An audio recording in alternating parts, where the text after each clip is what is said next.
Halo Sobat Kementerian SDM, apa kabar semuanya? Saya Rahul Nur Cahyo, di Ngobrol Santai, kita diskusi seputar Kementerian SDM. Ayo simak bersama kita semakin tercerahkan. Are you ready?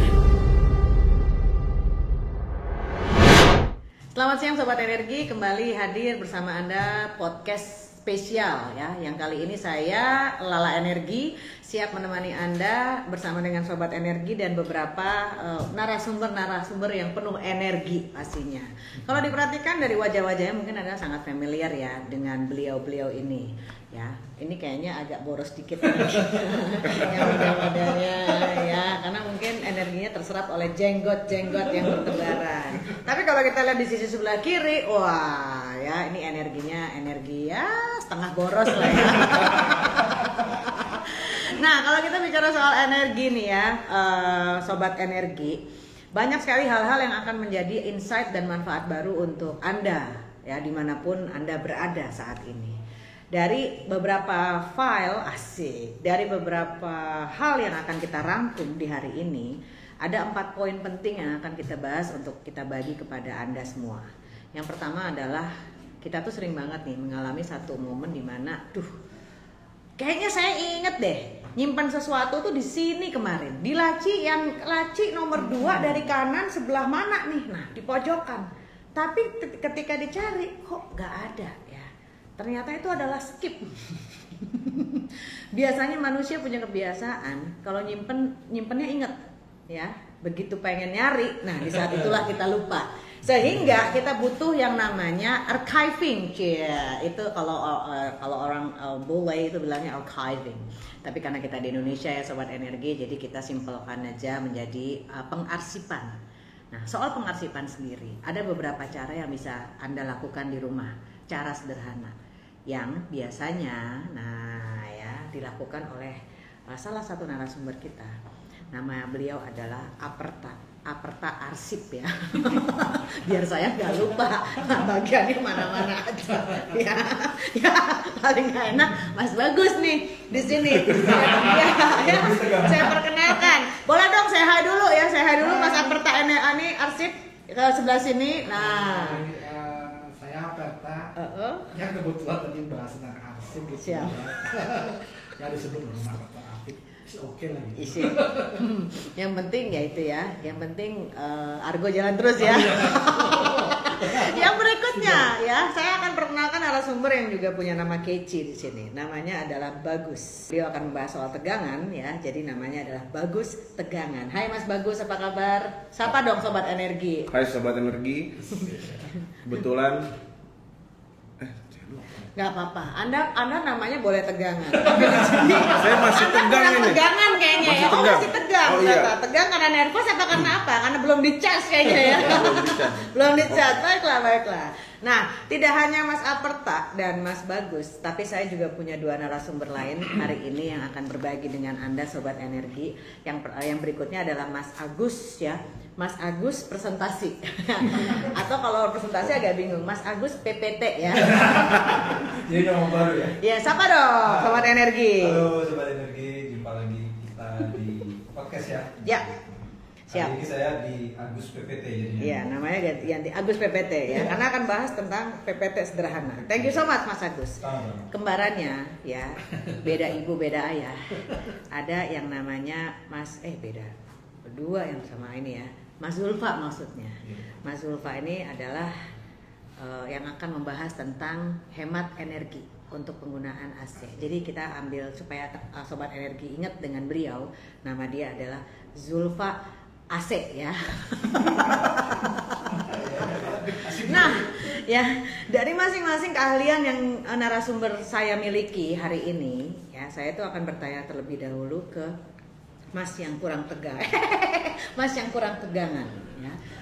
Kalau kita bicara soal mengukur tegangan, kayaknya ini kan kalau untuk wanita ya, banyak orang awam di luar sana itu agak kurang paham. Harus lebih spesifik. Ini tegangan apa sih yang sebenarnya kita ukur?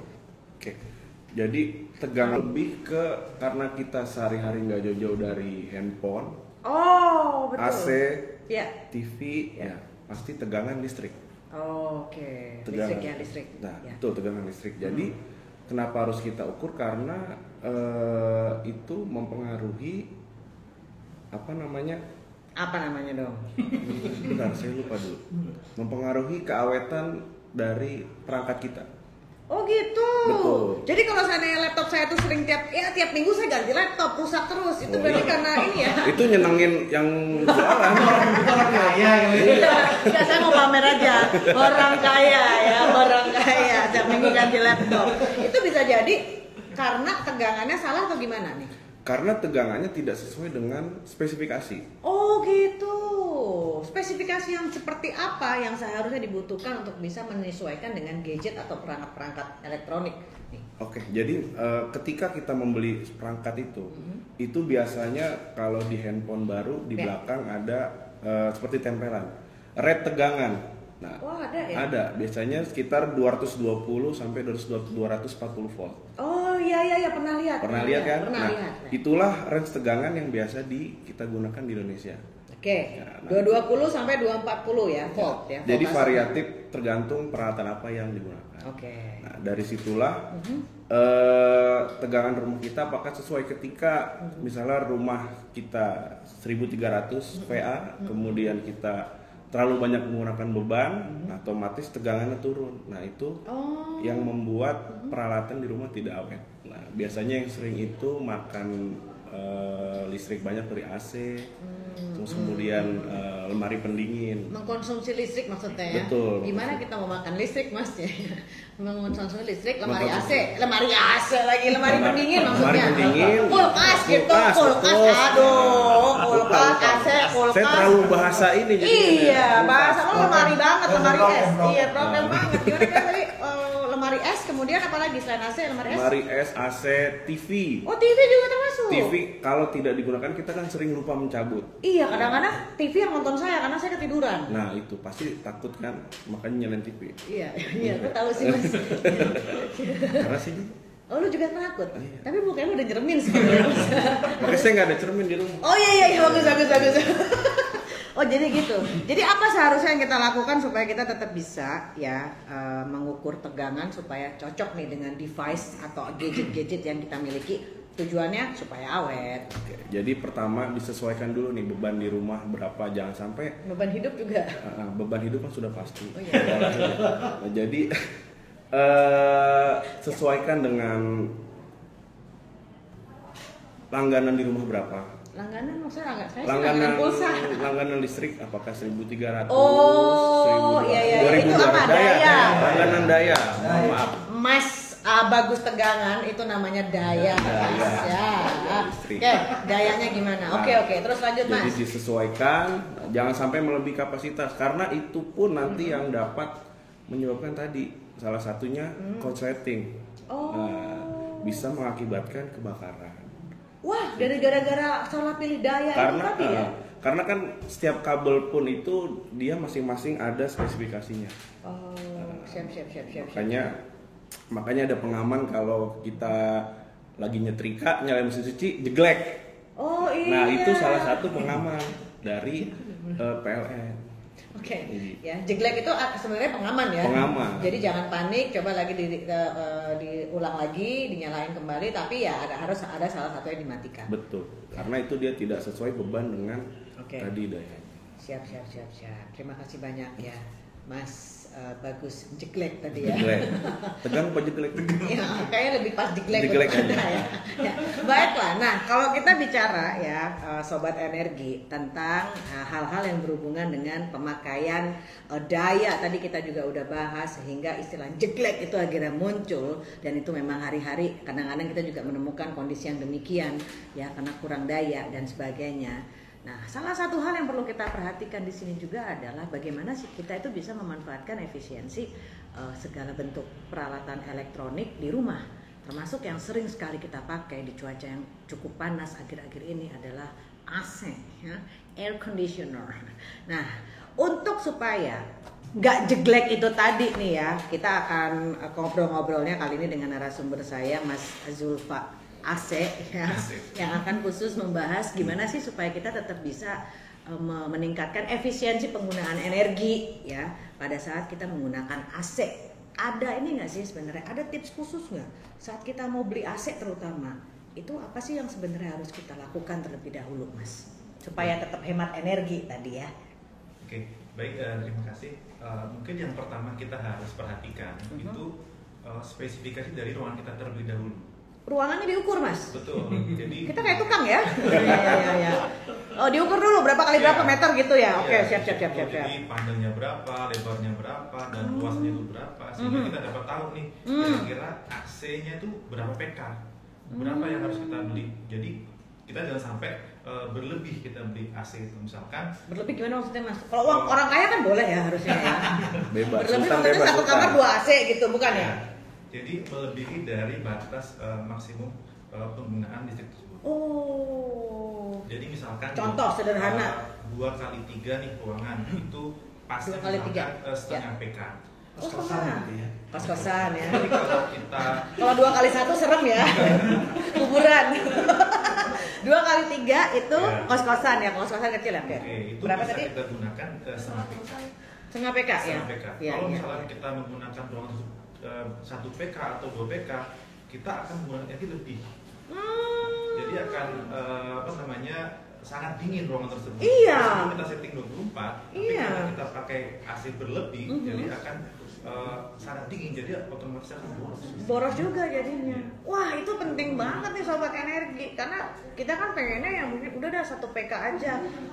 Mama, ini yang AC 1 PK lagi diskon ya, buy one get one. Kita beli yang 1 PK aja, padahal kita harus bisa mengukur bahwa ruangan kamar ternyata cuma 2 kali 2 ya. Jadi ya apalah arti diskon kalau seandainya kita tidak berkontribusi untuk bisa lebih menghemat energi gitu ya. Jadi harus diukur itu dulu. Betul. Oke, mantap juga ya, saya jadi paham nih.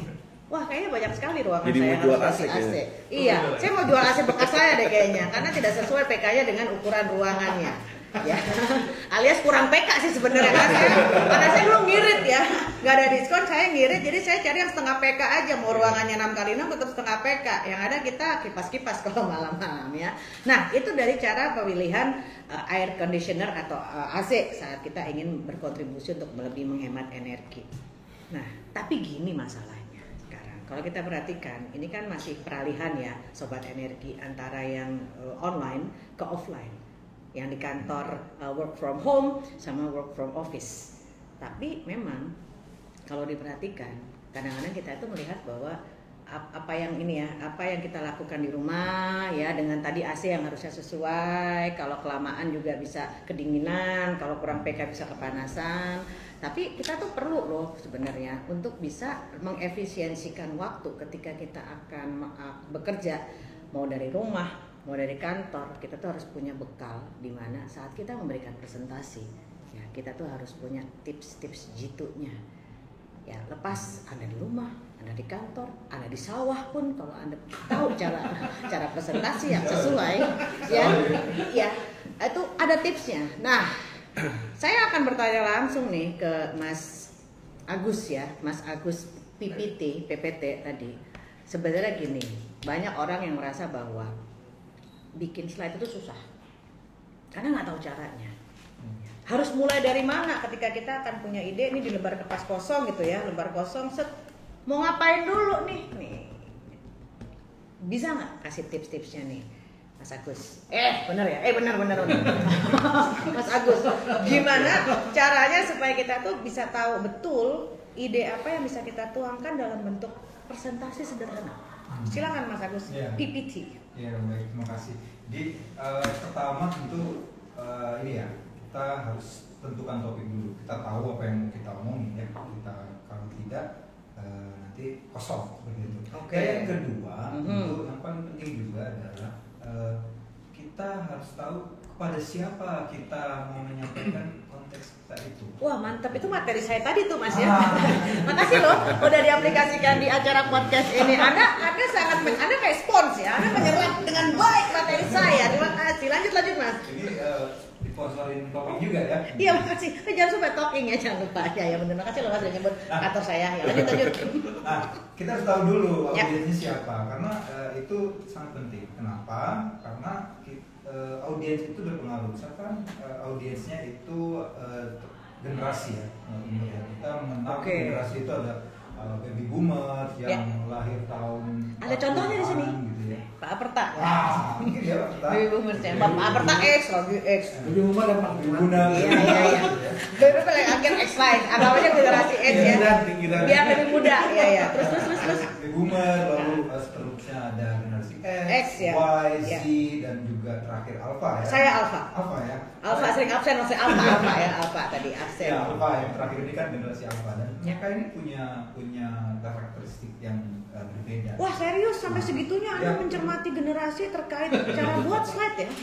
Ya, memang Itu ilmu saya juga kayak tadi ya. Oh, ya. Ya, lanjut. Dari berbeda generasi ini emang Ya, ada ya. kecenderungan lah seperti itu. Oh, Misalnya oke. baby boomer itu lebih senang terhadap teks gitu. Tulisan gitu maksudnya? Tulisan. Kayak buku dipindahin ke slide gitu ya? Plek-plek gitu. Ya, senangnya yang Oh. komplit gitu ya. Oh, iya, komplit, iya. jelas runut gitu. Tapi kalau generasi yang ke atas X sampai Alpha itu lebih senang pada yang visual ya. Kita lah ya lebih senang yang bergambar, Gambar. lalu ditambah dengan animasi dan yang lain-lain. seperti itu. betul, Jadi, betul. itu penting untuk kita ketahui sebelum kita nanti jauh membuat desain-desain dari paparan atau presentasi sendiri. Seperti itu. Mantep, Anda memang layak dipanggil dapat julukan sebagai abis PPT ya. Karena Anda jago banget PowerPoint-nya. Ada ya, serius? Iya, Anda pecinta sinetron juga ya, ternyata ya. Baiklah. Nah, kalau tadi kita bicara soal presentasi ya dan lain-lainnya, kadang-kadang nah, balik lagi nih. Untuk sebagian Anda sobat energi yang masih di rumah, itu tuh pasti butuh nih yang namanya kertas-kertasan. Ya kan? Ya, walaupun sudah ada PPT-nya, tapi kadang-kadang kita tuh nggak bisa lepas dari yang namanya tadi generasi baby boomers ya, yang lebih percaya dengan kertas dan ballpoint. Lah saya berarti ya baby boomers banget nih butuh kertas sama butuh ballpoint ya. Sehingga banyak sekali yang kita perhatikan saat kita bekerja dari rumah. Kertas tuh berceceran di mana-mana. Pada saat kita mencari kertas tersebut, wah kemarin tuh saya nulis poin-poin penting nih. Di mana ya? Ya udah kesebar di mana-mana. Itu agak sedikit mismanagement ini ya, archiving ya istilahnya demikian, sehingga kita harus dengan sangat apik mengatur ya kira-kira ini file ini penting apa enggak, ini perlu disimpan atau enggak, ini perlu dibuang atau dibiarin aja atau nanti buat nanti kita save for later, yang mana. Nah, untuk ini saya akan bertanya, kita akan juga gali ilmunya dari seseorang ya, ahli arsip.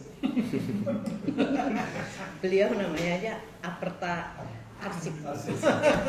Ya, jadi mudah-mudahan archiving ini juga walaupun Anda sering merasakan hal-hal yang kurang ini ya, aduh ternyata penting juga loh insight-insight dari beliau. Gimana Pak Aperta terkait arsip ini?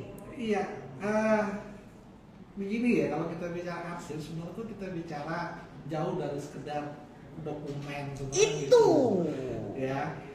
Ya taruhlah dokumen. Mas jangan emosi mas. Mas santai. Jadi begini. Penekanannya jangan kenceng-kenceng. Jadi begini. Kalau ya. Monggo. Ya. Di rumah itu banyak arsip yang kita bisa kita pilah ya kita Ya. Itu penting lah, sertifikat tanah, buku nikah. Bayangin kan masa kalau buku nikah hilang kita nikah lagi nggak mungkin loh ya. Itu modus Anda aja. Tapi kalau kejadian tidak kan kita bisa tunjukkan ini salinan buku nikah seperti apa. Oke, misalnya sudah berharga lain. Ya. Yang memang kita butuhkan. Belum lagi misalnya kita punya album. Kalau orang dulu punya album ya. Ada saya. Kalau orang sekarang, kalau yang zaman sekarang mungkin tidak boleh, tapi tetap aja yang dulu kita simpan arsip itu dalam bentuk dokumen. Ya, betul. Yang sekarang kita simpan arsip dalam bentuk file. Itu Filing ya, archiving, filing. Namanya juga feeling kan juga. Oh, feeling Pak, bukan feeling beda. Ya, filing ya. Nama juga berhubungan dengan feeling ya. Lemari juga kan lemari feeling kabinet kan, kabinet kan. Jadi sesuatu yang ibaratnya sederhana aja. Kita membedakan dengan sesuatu yang bentuknya real nyata, bentuk yang sifatnya maya, bukan maya gitu ya, tapi yang sifatnya digital. Oh, I see. Nah, persoalannya adalah baik itu digital kayak mau bentuknya barang sekalipun, analog sekalipun, kita lupa kode itu lupa. Iya itu sering terjadi. Kadang-kadang kita simpan nih ya di file. Disimpan di file mana? Di Yes, folder. nah itu gimana caranya? Ada tipsnya nggak tuh Pak? Nah, sama halnya dengan pengarsipan itu sebenarnya dikenal dengan istilah pengkodean. Pengkodean. Jadi ada kode-kode yang sebenarnya kalau orang itu kalau kode ini berarti ini arsip foto semua. Ya. Kalau misalnya kita di komputer pasti tuh ya kalau yang standar ya, yang komputernya standar pakai suatu OS operational system tertentu, dia pasti ada picture-nya, ada videonya, ada cuma dokumen file biasa berupa dokumen. Nah, kita simpan melalui folder-folder seperti itu. Oh, mencari ini berarti disimpan di folder video seperti itu. Oh, udah dinamain dari awal ya, video gitu. Apa? Tapi kode lah. Bentuknya kode ya. Jadi kode-kode itu ya nanti sebenarnya kalau kita bicara di pengarsipan atau filing tadi itu memang diajarkan bagaimana menyusun suatu kode terhadap arsip itu arsip-arsipnya. Oh, ada ya. Sebenarnya sama aja. Kalau kita di rumah. Nah, itu gimana di rumah? Kita menyimpan misalnya semua berkas-berkas akte anak, surat ijazah, surat nikah, sertifikat, ya betul. kertas saham segala macam. Kertas saham bisa dikit ya. Oh, dipisahin ya? Kertas saham dipisahin. Yang ketahuan sama yang lain misalnya itu ya. Oh, modus ini namanya modus ya. Iya. Simpan di tas yang warnanya merah. Oh, nah, itu ya. Ini cara sederhana ya yang bisa diaplikasikan di rumah nih Sobat Energi. Kita kan tahu, pokoknya kalau ada kebakaran selamat dulu tas warna merah. Kita angkat, kita pindahin, terus yang lain kita letakkan dulu aja. Karena itu yang paling penting udah terlatih dalam bawah sadar bahwa pengkodeannya tidak hanya berupa angka, tetapi berupa kalau nyimpan akte di sini. Nyimpan buku tabungan, deposito, saham, tadi sekarang obligasi, nyimpan di tempat yang berbeda, tapi kita tahu apa yang simpenannya di mana. Sama halnya kalau ibu-ibu ya. Ini apa ibu-ibu masalahnya? Coba gimana kalau ibu-ibu? Bedain nyimpen pisau sama nyimpen garpu sama sendok. Dia tahu itu di mana. Iya, betul. Ya kan? Iya. Dan sayangnya hanya dia yang tahu. Dia nggak kasih tahu. Itu. Jadi kalau bapak-bapak nyari pasti teriak. Di mana? Sendok di mana sendok? Itu laci atas, paling tengah, di atas kompor bilang. Kan di atas panci dan segala macam. Baru kita lihat, oh iya di situ tentunya. Tapi memang itulah ya masalahnya adalah memang arsip ini hanya orang sedikit yang pengen tahu sebenarnya gitu. Iya betul. Seharusnya dalam satu komunitas terkecil di keluarga semua orang tahu. Ya misalnya kita tidak mengharapkan hal-hal yang jelek. Maaf, ini saya baru belajar jika terjadi kedua orang tua. Bisa. Bukan bisa, kalau bisa masih mending. Ya katanya jelek kan saya udah ngarepinnya yang paling buruk itu terjadi. Kayak gini. Kalau ada paling kecil udah ya misalnya ada musibah kemudian dua-duanya ternyata tidak bisa dihubungi dan si anak kan harus tahu tuh di mana nyimpan surat itu segala macam. Minimal ya kalau PNS kan temuin dong di mana nanti uang surat untuk keterangan pensiunnya yang bisa diambil. Oh iya, betul. Simpanan depositonya yang bisa diambil. Paham. Itu pentingnya arsip di situ. Jadi bukan mencegah sih, mengantisipasi hal-hal yang terjadi. Selain itu memori ya. Ada lagunya tuh Pak, memori kamu buka atau lagu itu? Aduh. Pura-pura nggak tahu, saya tahu. Kesannya tuh langsung nunjuk ke saya. Karena itu lagu Baby Boomers. Ya. Segitu aja berarti ya. Wah, tipsnya menarik. Untuk memori saya kenal cuma memori One Piece ya, kalau terbaru. Pura-pura. Pokoknya gitu aja. Itu pengalian isu ya. Oke. Baik, terima kasih banyak. Ya, Sobat Energi, ternyata ya dalam waktu yang dalam tempo yang sesingkat-singkatnya kita tuh sudah dapat banyak insight dari narasumber yang hadir di podcast Sobat Energi hari ini. Ya, terima kasih banyak Mas Bagus Jeglek tadi. Mas Bagus Jeglek, terima kasih. Mas Agus Pipiti, terima kasih juga. Kemudian Mas Zulfa. Apa tadi Mas? Saya lupa. Mas Awas Zulfa Aceh dan juga Mas Aperta Arsip. Terima kasih untuk kontribusinya walaupun singkat tapi harapannya banyak manfaat. Akhir kata, saya Raisa Hamis undur diri terlebih dahulu dari ruang podcast Anda ya. Kita berjumpa lagi di lain kesempatan. Wabillahi taufiq wal hidayah. Wassalamualaikum warahmatullahi wabarakatuh. Waalaikumsalam. Ciao.